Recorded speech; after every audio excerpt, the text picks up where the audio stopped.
infiniment de nous rejoindre dans Soir d'Info. Nous recevons Mortiam, qui est spécialiste en finances publiques. Mortiam, bonsoir. Bonsoir, monsieur. Après votre première année en sciences juridiques et politiques à l'UGB, vous êtes allé en France en 2019 pour finir votre licence de droit public à l'université Jean Moulin Lyon 3. Ensuite, vous êtes parti à l'université Panthéon-Sorbonne pour finir votre master en finances publiques avec la mention très bien. Aujourd'hui, doctorant à l'université de Poitiers, chargé d'enseignement à l'université de Poitiers à la direction de la recherche de l'INSP, nouveau nom de l'ENA depuis 2022. Et en fin de thèse, votre sujet porte sur la dette publique française. Le bulletin de la statistique de la dette que nous avons reçu aujourd'hui, entre 2019 et 2024, en 5 ans, quelle est selon vous la plus grande tendance? Est-ce que la dette du Sénégal est devenue plus risquée ou plus soutenable? Quel est le ratio dette-PIB par rapport au seuil communautaire du UEMOA de 70%? Tout d'abord, je vous remercie pour l'invitation. C'est avec un plaisir que je me retrouve devant vous et devant vos spectateurs. Le bulletin statistique de la dette publique a été publié aujourd'hui et on a une tendance plus nette sur la situation financière de l'État entre 2019 et 2024. Et sur cette situation, on constate qu'on est passé de 80% du PIB à 129% du PIB, ce qui relève d'une hausse assez incontrôlée de la dette publique. Mais ce n'est pas en fait en soi le chiffre qui pose problème. Cela sous-tend une analyse en double temps. D'abord une analyse plus politique, c'est-à-dire que le régime qui était là sur la période 2019 et 2024, c'était un régime qui avait plutôt privilégié l'aspect de financer les infrastructures, etc., par endettement. Parce que lorsqu'on met en place une infrastructure ou autre quelconque, on choisit soit deux éléments. Soit la fiscalité, qui va peser directement sur les facultés contributives des citoyens, soit l'endettement, qui va permettre de lisser le financement de cette infrastructure en fonction et au fur et à mesure que l'infrastructure va être exécutée. Donc sur ce point, il y a eu une analyse politique qui conduit à montrer que l'ancien régime a plutôt privilégié l'endettement au détriment de la fiscalité. Deuxième analyse, c'est plutôt financière. Ce qu'on retrouve dans cet endettement, c'est qu'il y a beaucoup de dettes commerciales, notamment les eurobonds, qui ont été un peu massif, de l'ordre de 34%, notamment sur la dette extérieure. On peut aussi noter le fait que le service de la dette publique, c'est-à-dire chaque année ce qu'on paye en termes de dette, a explosé également, notamment après 2024, puisque des eurobonds qui ont été contractés sous l'ancien régime sont arrivés à échéance et ont gravement alourdi la situation de la dette publique sénégalaise. Il se trouve ensuite qu'en termes, par exemple, ce qu'on peut retenir de points positifs, c'est qu'il y a un exercice de transparence qui est en train d'être fait, parce que le cabinet Mazars a permis notamment à l'État du Sénégal de faire un audit du portefeuille de dette, type de créanciers qui nous prêtent de l'argent. Ensuite, il y a la maturité, c'est-à-dire la durée à laquelle les créanciers que je viens de citer nous prêtent.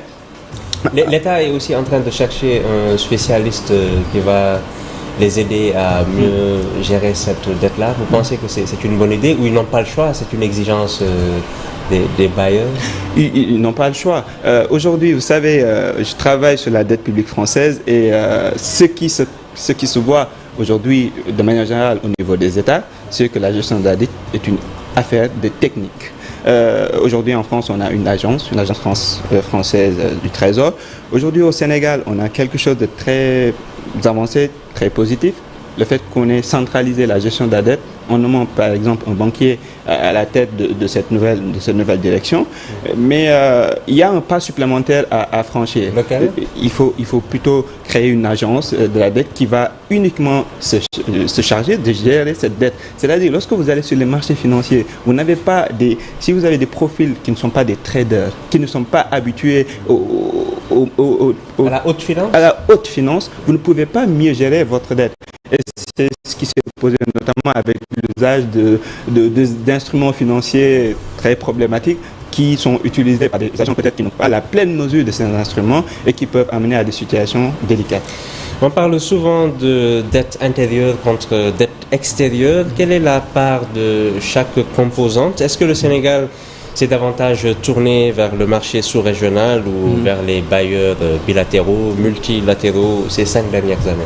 Aujourd'hui, ce qu'on voit, d'abord sur le bulletin statistique de la dette, on voit que jusqu'en 2024, on avait plutôt privilégié la dette extérieure qui était aux alentours, il me semble, de 70%. Aujourd'hui, la tendance est à l'inverse, c'est-à-dire que l'État actuel du Sénégal, l'État sénégalais aujourd'hui s'endette plutôt en monnaie locale pour inverser la tendance. Dans tous les cas, que ce soit en monnaie locale ou en monnaie étrangère, l'objectif c'est d'avoir le plus de mix possible. Même si on est moins soumis aux contraintes du marché financier international lorsqu'on s'endette en monnaie locale, parce que les fluctuations, on les maîtrise moins. Donc sur ce point, l'État gagnerait davantage à s'endetter en monnaie locale. Mais ça pose aussi une autre question. Parce que lorsque vous vous endettez en monnaie locale et que vous avez un niveau d'endettement aussi élevé que l'État du Sénégal, vous risquez de faire peser un risque systémique sur l'ensemble du système financier de l'UEMOA. Je vais expliquer le fait que, par exemple, si aujourd'hui l'État du Sénégal a décidé de restructurer sa dette et que cette restructuration portée sur la dette intérieure, cela aurait des conséquences économiques et financières très fâcheuses le temps que le système reprenne sa marche. Okay. Avec la hausse des taux d'intérêt mondiaux depuis 2022, qu'est-ce que le bulletin dit sur le coût moyen de la dette au Sénégal? Le service de la dette pèse-t-il plus lourd dans le budget que dans les dépenses de santé ou d'éducation? Aujourd'hui, le service de la dette est assez élevé. On est dans les premiers ou deuxièmes postes budgétaires de l'État. Et c'est là que j'attire l'attention. Le problème aujourd'hui de la dette sénégalaise, ce n'est pas un problème de soutenabilité à long terme. C'est un problème qui est plutôt un problème de liquidité qu'on apprécie au niveau de la trésorerie. Regardez bien ce qui est arrivé. Au-delà des problèmes qu'on a de dettes cachées, etc., la situation est alourdie par le fait que des eurobonds sont arrivés à échéance et sur l'axe 2026-2028. Et ça a gravement alourdi le service de la dette. Ce qui fait que chaque année, l'État est obligé de s'endetter davantage pour refinancer cette dette. Et personnellement, c'est ce qui m'a un peu posé problème dès l'instant que, avec cet exercice de transparence financière qui devrait conduire les bailleurs à avoir davantage confiance en l'État du Sénégal, j'ai été un peu surpris que certaines institutions ne permettent pas à l'État du Sénégal de refinancer cette dette qui arrive à échéance. C'est-à-dire que si on arrivait à refinancer ces eurobonds sur une durée peut-être de 10 ans à des taux concessionnels, l'État du Sénégal trouvait des espaces budgétaires. Par exemple, économiquement, j'ai essayé de faire des simulations. Si l'État du Sénégal empruntait 1000 milliards, par exemple, au taux aujourd'hui de 7 à 8% pour les eurobonds, mais que l'État les refinançait au taux de 0 à 2% en termes concessionnels au niveau des prêteurs multilatéraux notamment, l'État en tout cas, gagnerait en bénéfice 50 milliards par année d'économie. Ce n'est pas rien. Surtout avec le budget de l'État actuel, c'est beaucoup. Et aujourd'hui, pour le moment, les dépenses, lorsqu'on regarde le budget de l'État, les dépenses de santé, les dépenses sociales ne sont pas encore directement touchées. Mais si la situation persiste, ces dépenses-là pourront également être vraiment remises en cause. Vous avez suivi cette affaire autour de la dette cachée avec l'ancien Premier ministre qui a récemment rétro-pédalé, disant qu'il n'avait pas tous les leviers. Ça a quand même un peu coûté cher à l'État du Sénégal ou pas? Cette situation de dette cachée, justement, ça fait un très grand débat. Et je ne suis pas surpris que le Premier ministre ait tempéré sa position, parce que lorsqu'on regarde bien ce cas de dette cachée, c'est très normal parce que c'est juste un problème d'information financière. L'État du Sénégal a parfois emprunté sans respecter les règles de la comptabilité publique. L'État du Sénégal a parfois emprunté pour le secteur parapublic sans pour autant que ça soit consolidé dans la dette publique. Et enfin, dans certains cas, il s'agit de dettes intérieures, c'est-à-dire auprès des fournisseurs d'entreprises sénégalaises. Tout cela n'a pas été consolidé dans la dette publique. Donc, ce n'est pas un problème légal. On ne peut pas dire qu'on a une dette cachée pour ne pas rembourser sa dette. Ce n'est pas un problème juridique, c'est un problème juste de simple information financière. Et cette histoire, par contre, la Cour des comptes, dernièrement, un de ses présidents l'avait très bien dit, c'est pas à la Cour des comptes de dire que s'il y a une dette cachée ou pas. Et cette histoire a malheureusement posé beaucoup de problèmes financiers parce que au niveau des investisseurs, vous savez, le mot crédit signifie confiance. Si les investisseurs ont confiance, ils peuvent vous prêter davantage à des conditions normales. S'ils ont moins confiance, c'est-à-dire qu'il y a des crises institutionnelles ou qu'il y a une histoire de dette cachée qu'on n'arrive pas à élucider, dans ce cas, ces investisseurs vont vous prêter peut-être, mais à des taux beaucoup plus chers et surtout à des durées de maturité très courtes pour être sûr d'être remboursé à la fin. Le bulletin évoque-t-il des risques particuliers à surveiller pour les échéances à venir, notamment pour ce qui est du remboursement à la dette en devise ou à la part de la dette commerciale plus chère? Oui. Le rapport indique un certain nombre d'éléments à revisiter. Je ne vais pas faire l'inventaire de tous les éléments. Il y a deux points majeurs qu'il faut faire, que le rapport met vraiment en exergue. C'est d'abord le fait que l'État s'endette beaucoup en devises, c'est-à-dire que l'État est davantage subit davantage les fluctuations des marchés financiers internationaux. Il y a aussi le fait que le service de la dette a considérablement augmenté. Et comme je l'ai expliqué tout à l'heure, si vous regardez bien, lorsqu'on parle de soutenabilité, comme ça a fait grandement débat, c'est que si on reprend la politique budgétaire, chaque année on reprend le même budget, est-ce que chaque année, d'ici plusieurs années, l'État pourra rembourser ses dettes?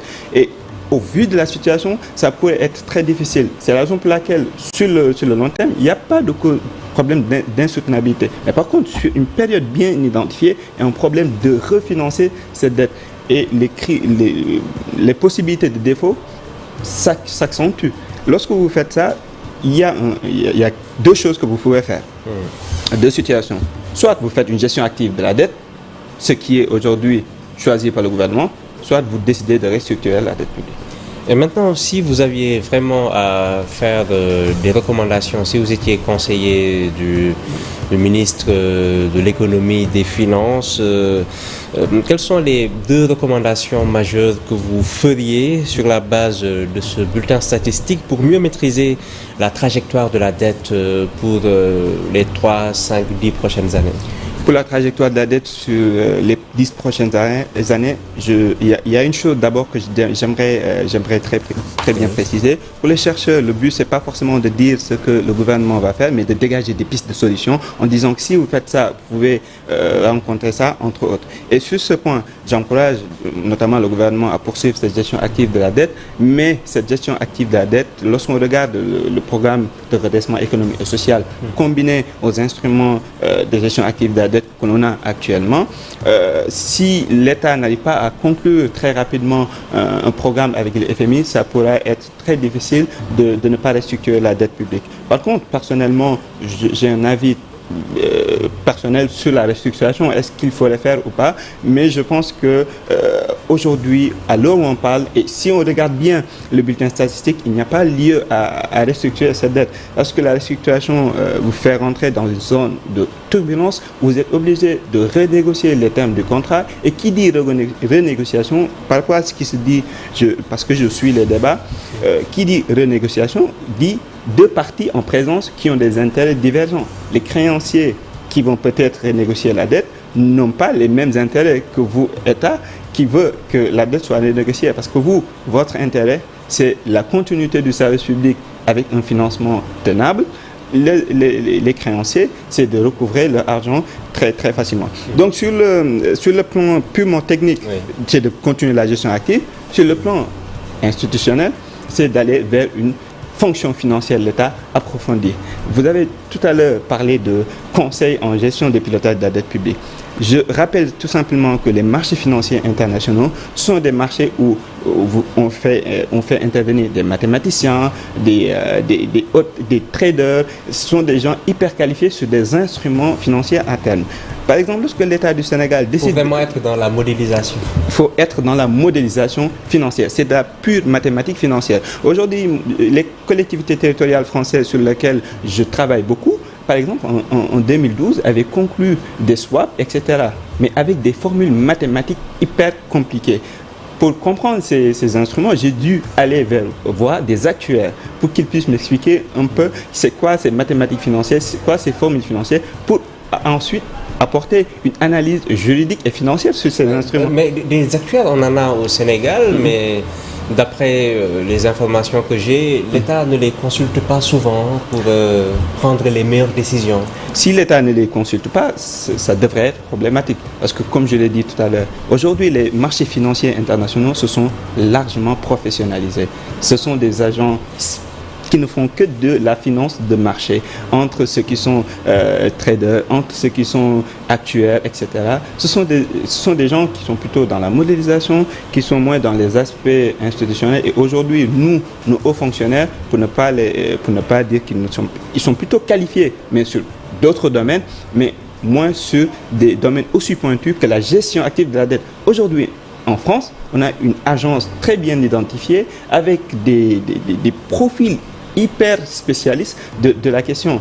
Et si la France, pays est un État très développé, avec très endetté. On est à plus de 110% du PIB. Alors, très endetté, mais qui a recours à services spécifiques pour gérer sa dette. Le cas de l'État du Sénégal ne devrait pas faire exception. Ouais. Merci infiniment, Mor Thiam. Vous êtes spécialiste des finances publiques. Merci d'avoir accepté notre invitation. Merci, c'était un plaisir et un honneur de venir devant vous. Plaisir partagé. Merci à vous de nous avoir suivis. Restez en compagnie des programmes de la télévision Futurs Médias.